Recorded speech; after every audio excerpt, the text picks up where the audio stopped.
first thing that we're going to start off with is, the foundation of, what holds a site up, and that is going to be the hosting. So, going through shared hosting as well as VPS, dedicated boxes. I think, we spoke about this in the past. There's definitely several avenues to go.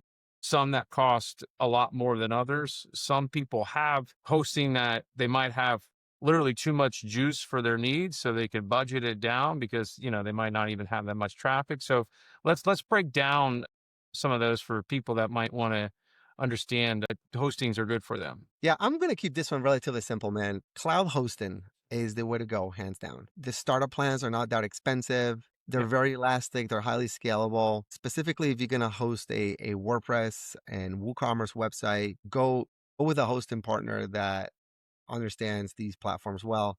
Pressable being one of them, Kinsta, all those guys are great. Don't go for anything else. Yeah. So, I agree. I think with cloud hosting, it's inexpensive and it's easy to scale, right? There's two things right there. It's a lot, there's been times that I went to a dedicated box still, but I still found that cloud hosting, for the most part, gives you a lot of flexibility still, allows you to scale it and makes it really easy for you to use. And also, it's a service that almost all hosting companies offer now that is a better rate than what they used to have. Yeah, and I mean, just to be clear too, I mean, there is still a dedicated option in terms of cloud hosting, right? You essentially get your own servers allocated just to you within that cloud hosting infrastructure. So that's always an option. And again, once you're part of that ecosystem, it's very easy to flow back and forth between different solutions. Give me an example of like what site you might have on a dedicated box right now.